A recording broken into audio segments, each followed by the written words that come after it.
Hello, I am George Duran. I also go by ElectroJed. That's the channel. This is ElectroJed. This in no way, shape, or form is a manifesto before anyone starts thinking that. But I do want to send a message to our new President of the United States, Joseph Biden. I know that you have been in politics for the better part of your adult life. You were the youngest youngest senator ever elected. And I know that you did a lot of good in the Senate. You also made some mistakes. You spent 8 years as the vice president under Barack Obama, so you have some experience. But some things have to be set right. Some things have to be set right. You have the reins now. You have control. For far too long, there was no control. We basically had a egotistical narcissist at the helm who was able to hypnotize almost half the population of this country. They were able to get away with so much. So there are some expectations, and you will be held accountable. The country will hold you accountable. And for those of you that see this video or hear what I got to say, we need to hold him accountable. No longer should the United States of America put up with what has been going on. No longer should we have to deal with bad politicians. No longer should we have to put up with politicians with self-interest before the interests of the people. No longer. This is no longer acceptable. And President Biden, this is on your lap, and you will be held accountable.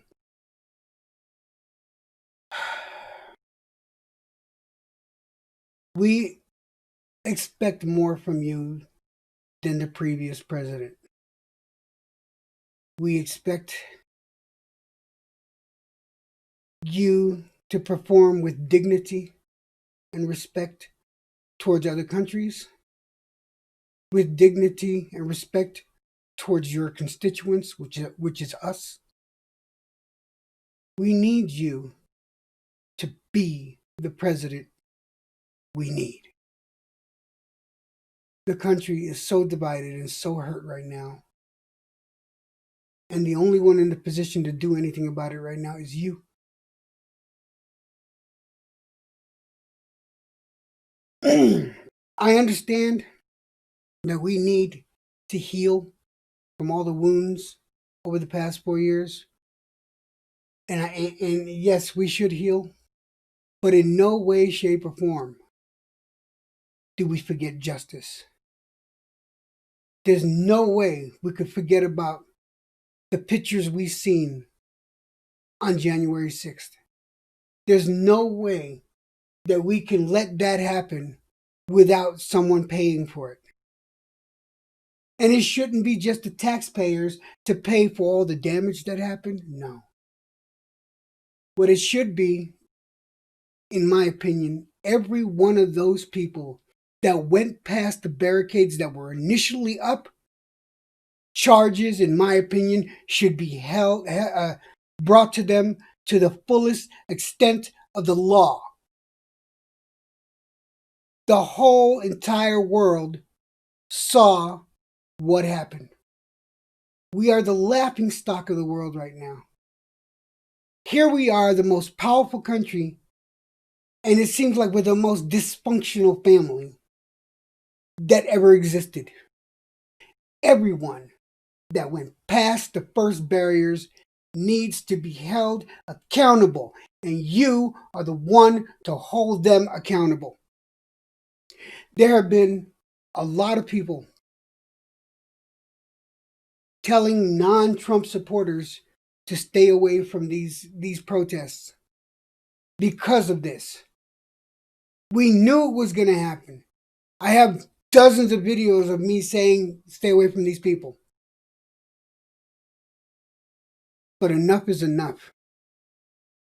The only way we're going to have some healing is that if we get some justice for that, for the desecration of our capital. We expect you to be very fast in responding to that. But since we're speaking on justice, we also expect you to hold former President Trump responsible for all his actions. He needs to be 100%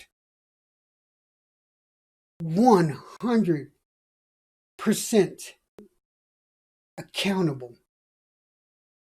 He needs to be held responsible for everything that happened on January 6th.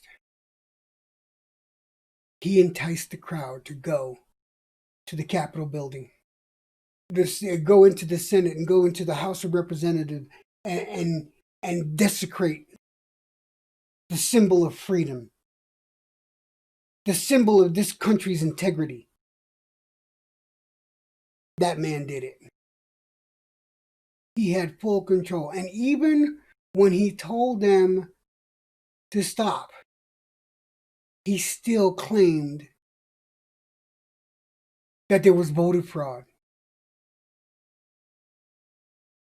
So once all this is said and done, maybe you should open up them books and let everyone see exactly what happened.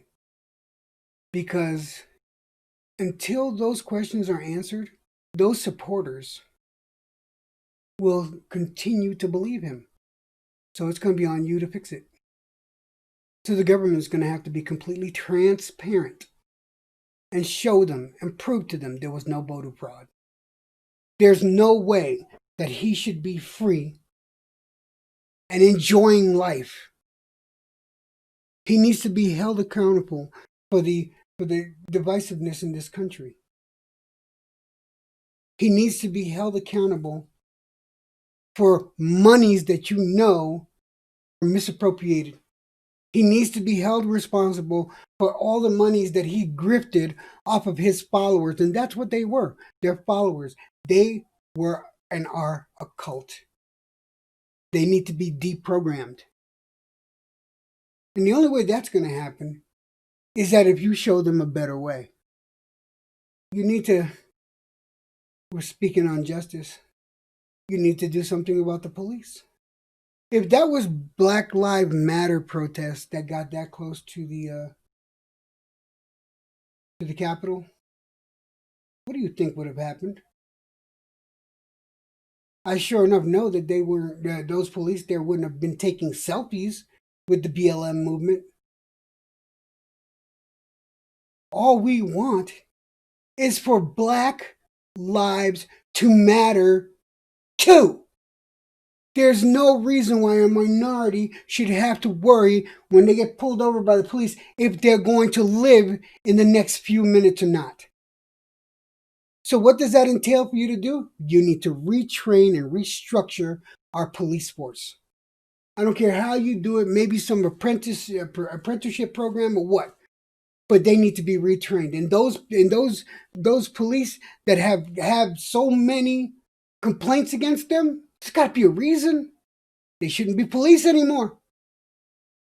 But you have those type of individuals training the new police, and so on and so forth. And this is where you get your systemic racism from. You have to help the citizens. Long have we suffered this since March. Actually, since before March.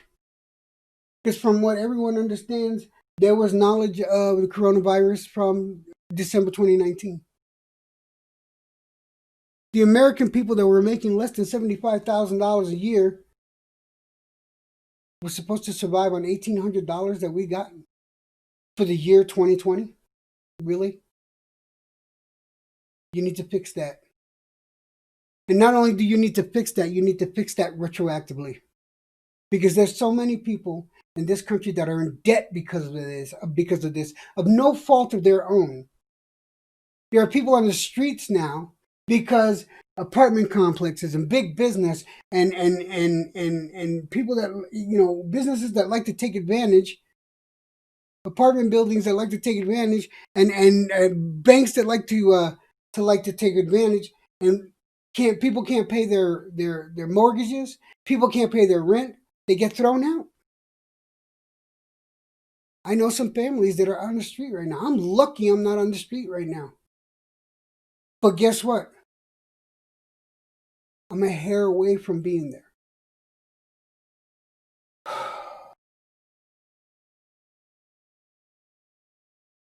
The only way that you're going to get any of this work done is that if you stop the gridlock that's happening in Congress. How do you stop it? Well, you get rid of special interests. For far too long, senators and House representatives have self-interests in mind instead of the interests of the average American citizen. They do not have their constituents in mind. They have self-interests in mind. That has to stop. All of the representatives and all of the senators need to be held accountable. How do you hold them accountable? Why not term limits? I see nothing wrong with term limits. The president has a term limit. So why not the senators and the House of and the House of Representatives? Why not? This way they can't stick their fingers into the system and bleed the American citizens dry. You have to stop the gridlock. You have to stop that tax cut that Trump put up there. What the hell is that? And you Republicans approved that. How the hell was that supposed to help the average American citizen?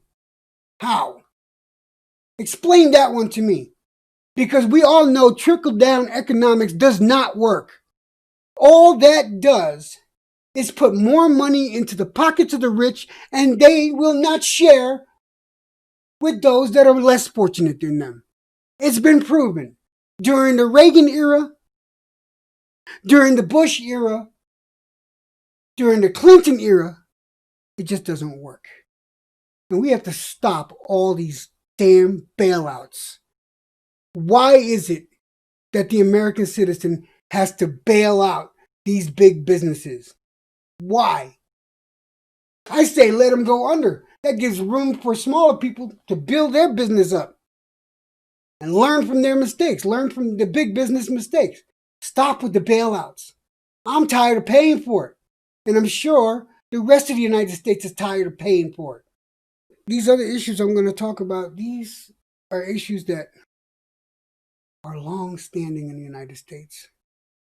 Reparations need to be made.